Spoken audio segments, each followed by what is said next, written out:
Salve família encarando, aqui quem fala é o Davi e seja muito bem-vindo ao nosso humilde canal.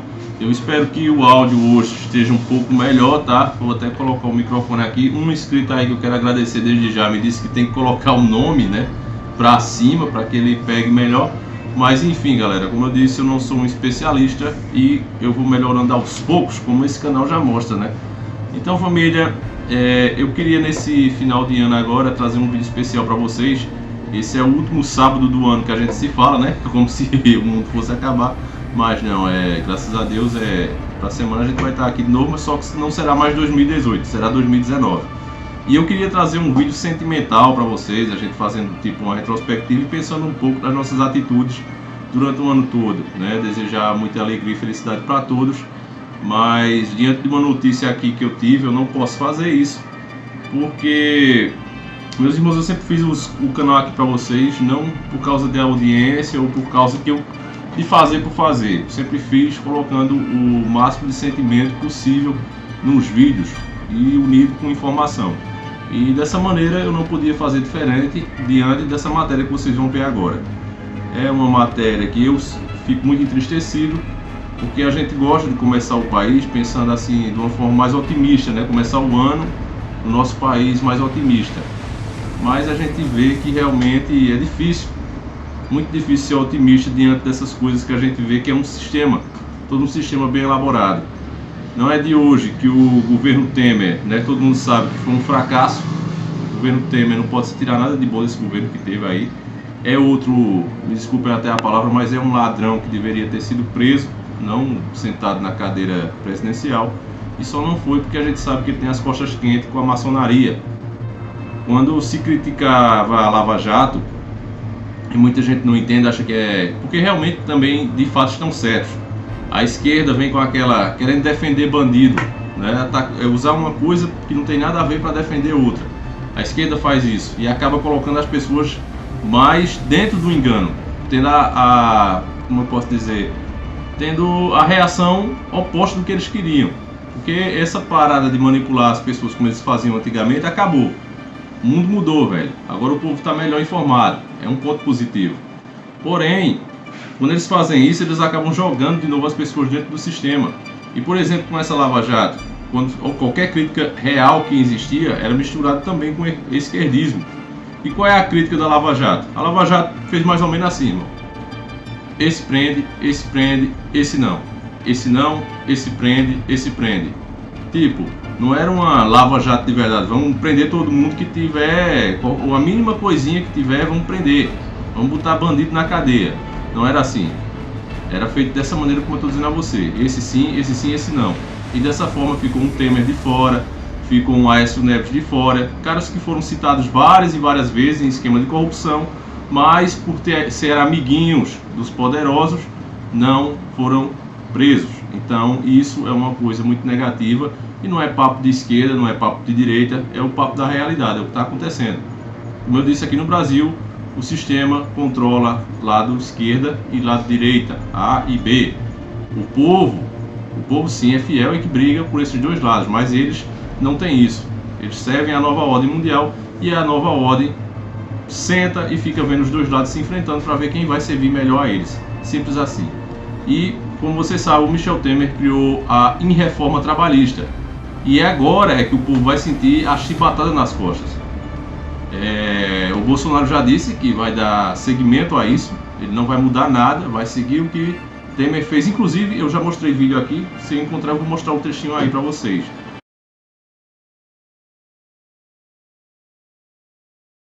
Depois, os dois fizeram declarações inaugurando formalmente a transição do governo. O presidente eleito disse que vai procurar Temer mais vezes.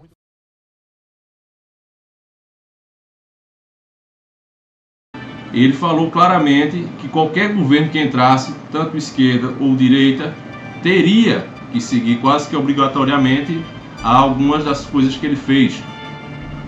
Isso é porque ele sabe, irmãos, que todos fazem parte do mesmo esquema. Também mostramos aqui que eles foram convidados lá para se juntar com os donos do mundo, tanto se fosse Haddad, tanto se fosse Bolsonaro. Eu também mostrei isso aqui e outros canais também mostraram. E agora você vai ver que de fato o que a gente falou é verdade, todos estão dentro da nova ordem mundial. que é o que você vai ver na matéria, preste o máximo de atenção possível. Vamos ver junto. E fez vários anúncios sobre o novo governo. Entre eles, a incorporação do Ministério do Trabalho a uma outra pasta. Depois de tantas dúvidas e discussões nas ruas, a tão falada reforma trabalhista passa a valer a partir deste sábado em todo o país. O texto, que alterou mais de 100 itens da lei trabalhista, impõe grandes mudanças. As férias poderão ser divididas em até 3 partes, com um dos períodos com tempo mínimo de 15 dias. A jornada de trabalho poderá ser de até 12 horas diárias, com 36 horas de descanso, mantendo o limite semanal de 44 horas. O tempo mínimo de intervalo foi reduzido de 1 hora para 30 minutos. Além disso, o trabalhador poderá ser pago por produtividade, sem que seja obrigatório o pagamento do piso ou do salário mínimo. A mudança que influencia a maioria das novas regras é o fato de as condições negociadas com o patrão se sobreporem ao que está na lei. Os empresários eles vão mandar e desmandar. Eles vão impor, vão botar as cartas na mesa e o pretenso, o futuro empregado, ele dirá se quer aceitar ou não. Se não quiser, a mão de obra está muito vasta, se sujeitando a essa situação quase escravocrata. Sobre reajuste salarial, o advogado faz uma análise dura da nova lei. Eu considero que reajuste salarial ele vai ser num patamar de 0, porque a cultura do empresariado brasileiro, e aí eu não vou generalizar, mas a cultura é de não dar direito ao trabalhador. Essa é uma cultura que eu conheço há 40 anos de atuação profissional. Então, se eu, empresário, tenho o poder de dizer só vou te dar 1% de aumento, por que eu vou te dar 10% que você precisa dos 10%? Então, a dificuldade vai ser muito grande.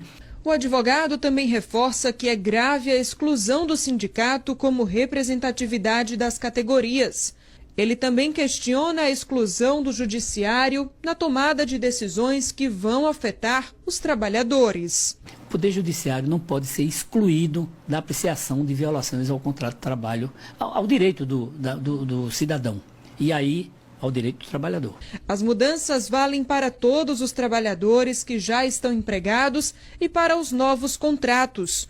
O Will, que trabalha como radialista e músico, se preocupa.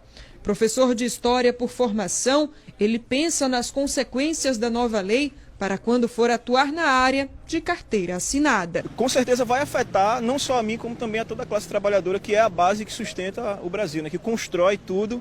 Eu acho que a reforma ela não vem para somar, ela vem para subtrair, né?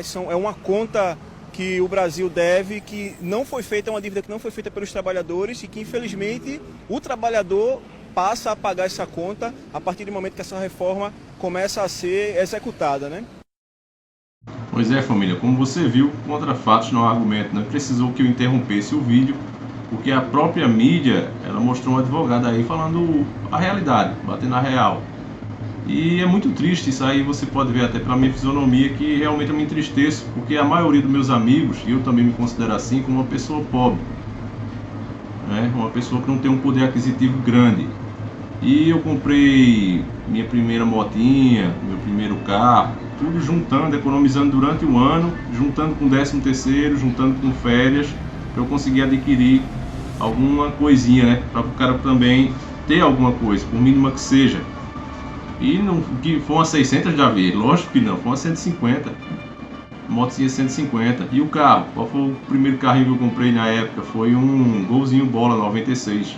E do mesmo jeito agora, né, conversando com meu colega ainda ontem, ele também está juntando para trocar o Gol dele, um Golzinho quadrado, acho que 86, e ele quer passar para um 95, um Golzinho Bola. E do mesmo jeito que eu fiz, eu vejo acontecendo agora a nova geração. E provavelmente muitos que assistem o canal também estão passando por isso, talvez esteja juntando aí para trocar de moto, para trocar de carro. O que eu vejo que não é nada mais do que vocês merecem, velho. O cara trabalha o ano todinho e não poder nem trocar num bem que já é superfaturado. E ainda você escuta o governo dizer que, olha, o Bolsonaro se elegeu com isso. Agora o povo estava tão hipnotizado, tão naquele votar, vou votar porque é anti-esquerda, anti-PT, e não estava nem ouvindo as merdas que Bolsonaro estava falando. E Bolsonaro falou não só uma vez, 200 vezes, que o povo ia ter que escolher menos direito e mais emprego. Agora, o que adianta você ter um emprego onde você não vai conseguir comprar nem uma CG 150, 120, 125 usada? O que adianta você trabalhar o ano todo para você não ter direito nem de comprar uma moto usada, nem um carro velho? Porque é isso que vai acontecer na prática. É isso, meus irmãos. Não tem do que correr. Aí algum imbecil, que aí eu tenho que chamar mesmo de imbecil ou idiota, vai dizer: não, isso é um papo esquerdista, isso bebeu da água do comunismo. Se eu bebi da água do comunismo, quem está acreditando nisso como proposta, como uma solução, bebeu água de fossa, irmão. Bebeu água de bosta. É isso aí que aconteceu. Porque o problema do Brasil, e você vê que ninguém toca nesse assunto, é essa dívida que a gente paga, os juros da dívida externa. A gente já não pode mais pagar o juro, a gente paga o juro do juro da dívida. Cada ano maior, cada ano leva mais de... A cada 10 reais que você bota no bolso, 6 vai para os caras. E dentro da maçonaria os caras falavam que até 2020, 2030, 2026, se eu não me engano, a data correta, eles diziam que a cada 10 reais que você colocar no bolso, 12 você vai estar devendo. Então, quer dizer, você ainda vai ficar devendo por cada hora que trabalhar. Por que isso? Porque se fala como o Dr. Enéas, eu vou colocar o trecho aí que é muito melhor, o Dr. Enéas muito mais preparado para falar, e você vê que o cara fala e você vai imaginar, pô, ele falou isso ontem. Já faz décadas que o cara falou, faz tempo. Não chega a fazer décadas não, mas faz um bom tempo. Se o senhor assumisse hoje a presidência da República, qual seria o primeiro ato do doutor Enéas, do presidente Veja, senhor, Enéas? não há um ato, há todo um conjunto de atos. Uma coisa que é fundamental é parar instantaneamente com a drenagem de recursos que são mandados para o exterior. Para o senhor ter ideia, de cerca de 10 bilhões de dólares, que é, em termos médios, a receita da União, de todos os tributos, de 10 bilhões, 5 bilhões são pagos de juros. Dívida interna e externa. Isso o povo não sabe.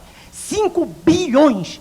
Veja como não tem nenhum sentido essa discussão imbecil de fazer projeto de educação, de saúde. Não adianta. Porque toda a riqueza nacional está indo embora. Esse é o ponto. Então, há que, nesse instante, produzir, e isso é difícil até de dizer, porque causa um mal-estar, mas é preciso que exista uma ruptura com o que aí está. É preciso que se diga no cenário internacional que não se pode continuar mais assim, que é impossível continuar tirando sangue da população, sangue circulante. Não é mais possível. Mas o senhor acha que lá fora eles vão aceitar? Não, não nós vão estamos aceitar. devendo. Veja o senhor. Nós estamos pagando uma dívida. É interna e externa. Esse é o problema. As taxas de juros do Brasil são as mais altas do planeta. Para o senhor ter ideia, nem a Rússia está no nosso nível. Se fizer uma análise técnica, juro nominal, real, que não interessa aqui. Mas a nossa taxa de juros é a maior do planeta. Então essa história de dizer que os capitais fogem é conversa fiada. É conversa fiada. Porque eles estão vindo em massa para cá para levar mais dinheiro de volta. Isso não adianta nada. Ninguém vem aqui de graça, exatamente. Né? Ninguém vem aqui de graça. E é perfeitamente possível nós sermos uma nação independente. Não há dúvida quanto a isso. É perfeitamente possível. É tão atual como se fosse dito agora. Porque é a base, é o X da questão, é o problema. Entra presidente, sai presidente, mas nenhum fala sobre o real problema. Nenhum fala em sentar lá na mesa de negociação como gente grande. Eles ficam procurando medida, aperta aqui. Pronto, a solução é essa agora, transformar o Brasil numa China. Tá o nosso vídeo aí, já vai com um bom número de acessos. Espero, graças a Deus a gente está continuando no ar, não sei até quando. Eu acho que é Deus mesmo colocando a mão para o povo ver a verdade. Eles estão colocando isso aí, diminuindo os direitos de trabalho, por quê? Porque a China, não que ela não faça parte da nova ordem, é lógico que ela faz, mas ela não estava indo com a velocidade que eles queriam. Alguma coisa a China deixou a desejar, então vamos colocar um substituto. E quem melhor? Quem tem um território e mão de obra para fazer isso? Quem? Brasil, meus irmãos. O nosso Brasil é um gigante, o povo brasileiro é trabalhador. Infelizmente eu tenho que não dizer que nós somos melhores, mas dizer que realmente nós somos especiais, porque para Deus ninguém é melhor do que o outro, todos nós somos irmãos. Mas o povo brasileiro é no mínimo especial, porque eu duvido, velho, que um americano, um alemão ou qualquer outro tivesse tanta coragem para trabalhar, para pagar esse juro abusivo, para cada carro que o cara comprar, pagar 2, 3 para o governo e ficar com um. Só quem aguenta trabalhar desse jeito, feito uma mula, somos nós brasileiros. Tá certo? Deixar isso aqui bem claro. E o pessoal ainda não se reconhece, não se valoriza. Ainda tem gente que diz, brasileiro é folgado, é vagabundo, só sabe dar jeitinho. Como é que o cara dá jeitinho em 10 horas de serviço e agora vai passar para 12? Para ganhar um salário mínimo. E você viu lá, né? O que for acordado entre patrão e funcionário, passa por cima da lei. Se o patrão colocar, tu vai trabalhar para mim aí 12 horas por R$100, acabou. Você assinou, você é de maior, pronto, a lei não entra mais.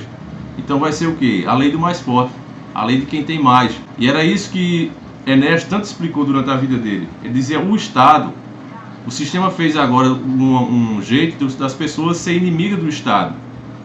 O Estado pode ser corrupto, então a culpa é dos corruptos, não do Estado em si. Porque o Estado é a representação do povo.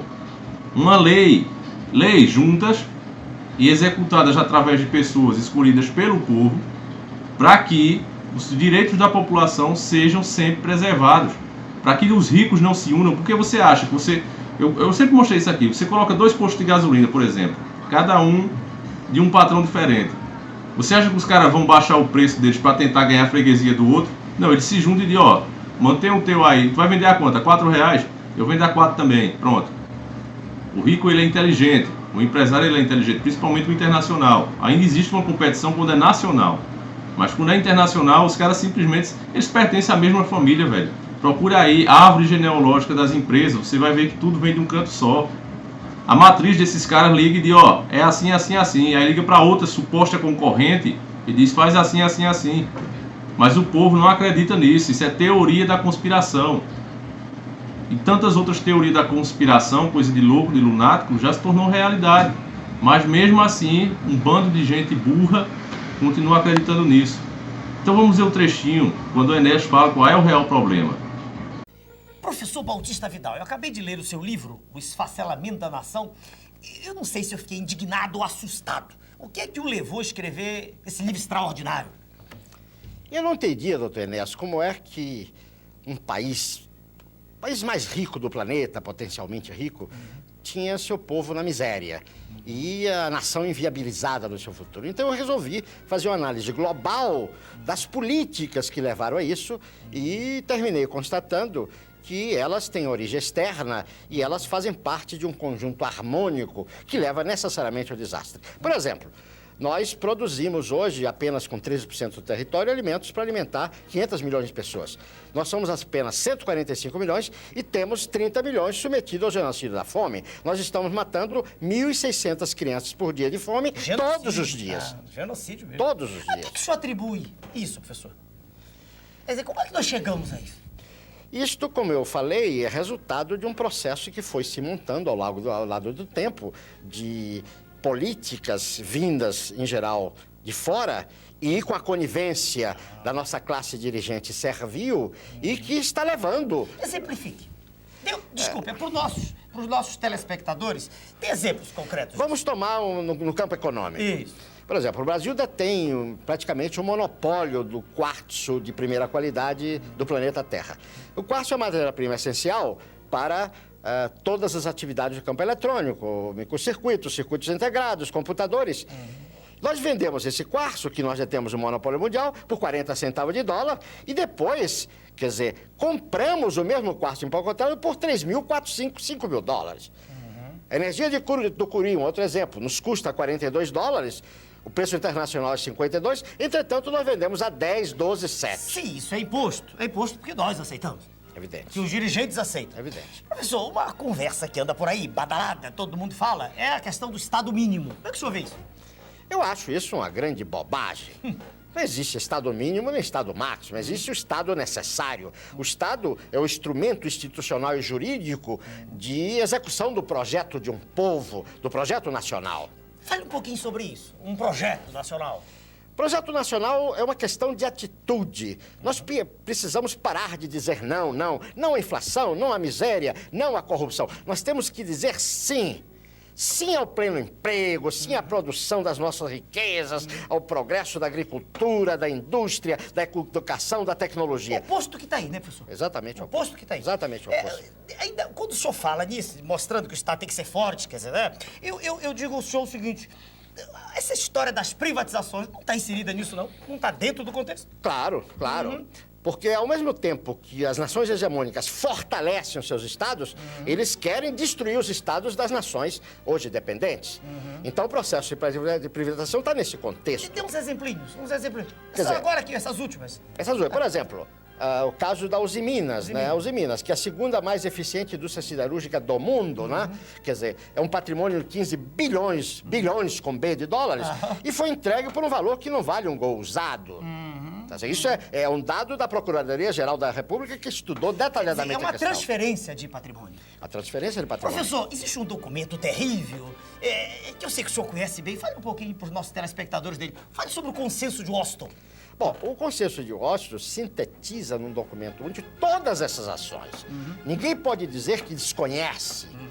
Porque isso está consubstanciado num documento onde a participação nacional foi nenhuma.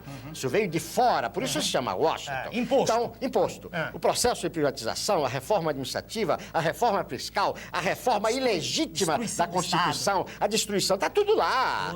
Só não sabe quem não quer saber. Essa história, professor, da globalização da economia. A globalização é aquela história, né, da livre competição, da raposa e da galinha. Nós já sabemos qual é o final. O senhor diz no seu livro que nós caímos numa armadilha. É uma armadilha fruto de todas essas contingências. Vou dar apenas um exemplo. Eles falam na competição entre nações. Se eu tenho a competição entre empresas, uma empresa vai à falência e manda pra rua seus trabalhadores, seus operários. A nação vai à falência, vai matar o seu povo. É o fim do humanismo. É o fim do homem, é o fim do humanismo, né? É o desastre total, o desastre total. Professor, a que é que o senhor atribui essa passividade da sociedade brasileira? Tudo sendo destruído, como diz aquele conhecido nosso, senhor Soberano, economia de cemitério, e a gente não vê uma manifestação gigantesca. A que é que o senhor atribui isso? O nosso povo é a grande vítima, não é verdade? Agora, o nosso povo tem uma máquina terrível, que é a mídia, que condiciona o seu pensamento. A mídia mente, a mídia, quer dizer, distorce, a mídia retira a nossa... Nós vamos entrar no primeiro mundo. A mídia destrói a nossa autoestima, faz que nós não nos amemos a nós mesmos, não nos respeitemos. Destrói o conceito de nação, uma coisa de família. Professor, é porque o nosso tempo está chegando. Uma coisinha de que eu quero que o senhor fale. Isso é irreversível ou é reversível, professor? Enéas, ou não, Esperança? Enquanto houver um brasileiro vivo, nós vamos lutar. E vamos fazer história. Essa questão do fim da história. Enquanto houver um brasileiro vivo, nós vamos lutar e vamos resgatar tudo isso. E vamos fazer da nossa terra o maior país do planeta. Vamos fazer a maior civilização que o homem já viu sobre a Terra. Professor, muito obrigado pela sua presença no nosso programa. Obrigado. Então, irmãos, é exatamente isso. Não é viúva de Enéas, não é nada do tipo. É porque é fato. É exatamente isso. Se a cada 10 reais que você bota no bolso, você paga 6 de juro, não tem como sobrar dinheiro pra nada, irmãos. Pra nada. E aí o povo fica se acabando de trabalhar, morrendo de fome. Um salário que já não dá para comprar nada, agora ainda diminuído, o povo tendo que trabalhar mais para ganhar menos. Alguns empresários são tão burros que ele não percebe que empresas que pagam melhor, elas têm um desempenho melhor também. Quem consome o produto final, que ela mesmo está fazendo ali, por exemplo, o cara trabalha lá na fábrica, vamos colocar aí, da Nestlé. Quem compra as caixas de bombom é quem? Os milionários. Você já viu o milionário comprando caixa de bombom? Quem compra é o pobre. Somos nós assalariados, todos nós é que consumimos esses produtos. Seja carro, seja moto. Você vê aí, por exemplo, quantas CGs são vendidas para vender uma Hornet? É aí, meu irmão, que é a parada. Quem sustenta são os pequenos mesmo. É quem faz o fluxo girar, é quem constrói o país de verdade. Mas mesmo assim o pessoal se cega e começa a acreditar na mentira desses caras. E agora é que vão sentir a chicotada. E aí eu fico vendo esses canais de direita, né, que iludiram o povo com propostas.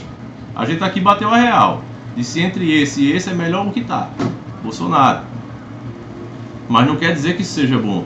Iludir a população como esses caras fizeram, mostrando o cara como um salvador mesmo, como um messias, né? Você via que a maioria dos canais de direita eles faziam questão de dizer Jair Messias Bolsonaro. Jair Messias Bolsonaro. Fazia questão de dizer o Messias. Colocando o cara quase como um salvador. E eu quero ver se esses caras vão ser machos para aguentar a rebordosa que vai vir aí, né? Que os caras, meus amigos, vocês se preparem. Quando o povo começar a sofrer na mão desses caras que estão aí, vocês se preparem. Eu vejo o Bolsonaro como com todo vou dizer assim, todo respeito à posição que ele tem hoje, né, de presidente e ter sido eleito pelo voto legítimo do povo, mas eu vejo ele como um idiota, uma marionete. Eu tenho certeza que ele está sendo manipulado, gente. Ó, eu vou mostrar uma matéria aí para vocês, que ela está no UOL Notícias, e você vê uma certa contradição, ó. Bolsonaro diz que vai estender a validade da CNH, a carteira de motorista, para 10 anos. Atualmente são 5 anos. Então ele quer estender a validade da CNH para 10 anos, o que é muito bom. Você já imaginou, velho? Cada 5 anos você tem que renovar uma coisa totalmente sem motivo, apenas para arrecadar mais dinheiro do povo. Então, ó, ele quer tirar isso. Então, é o que eu falei para vocês aqui, de você não ser aquela oposição por ser oposição. Vamos apoiar o que ele fizer de certo e vamos criticar o que ele fizer de errado, porque é o que pode se fazer, irmão. Não tem essa de... Dentro desse sistema podre, enquanto o povo não tomar o seu lugar de direito, vai ser sempre assim. Um ruim e um menos ruim. E o que fizeram foi colocar o menos ruim. Então vem aqui, ó. O presidente eleito Jair Bolsonaro afirmou nesta sexta-feira, dia 28, por meio do Twitter, que pretende ampliar o prazo de validade da Carteira Nacional de Habilitação, a CNH, para 10 anos. E ainda disse: parabenizo o governo do Rio de Janeiro por extinguir a vistoria anual de veículos. Outro sim, informo que faremos gestões no sentido de passar para 10 anos a validade da Carteira Nacional de Habilitação. Hoje seu prazo é de 5 anos, escreveu Bolsonaro. Então, meus irmãos, aí também a gente também falou aqui dessa vistoria do veículo, que você só faz vistoria quando você transfere de uma cidade para outra, né? Transfere, vende o carro, aí você faz a vistoria quando é de uma cidade para outra. Se for na mesma cidade, se não me engano, você não faz. E é só nesse caso mesmo. Porque agora não, todo ano você, além de pagar todas as taxas, você tem que agendar. E se você tiver colocado, sei lá, um joguinho de roda, uma suspensãozinha diferente, o seu carro já vai ficar preso lá. Porque nem mandar no que é seu você pode. Você vê nos outros países, como nos Estados Unidos, tu pode tunar teu carro, tu pode turbinar, tu pode fazer a porra toda, velho. Tu só não pode atrapalhar o trânsito. Tu rebaixou o carro, tu se enganchou lá, não tá conseguindo rodar, parou o trânsito, eles vêm e te multam. É assim nos Estados Unidos. Agora o Brasil só imita o que não presta. O Brasil só imita o que é ruim. Porque esses caras, na verdade, quem está assumindo só está pensando em si mesmo, no seu próprio bem. Qualquer presidente, eu disse que ia fazer um vídeo aqui detalhado, irmãos, sobre isso. E a gente pode emendar com esse aqui. O que é que um presidente tem que fazer? Bora, David, só bota defeito. Me diz aí quais seriam as medidas que um presidente deveria tomar. Enéas falou a maioria. Qual é a primeira medida que deveriam tomar?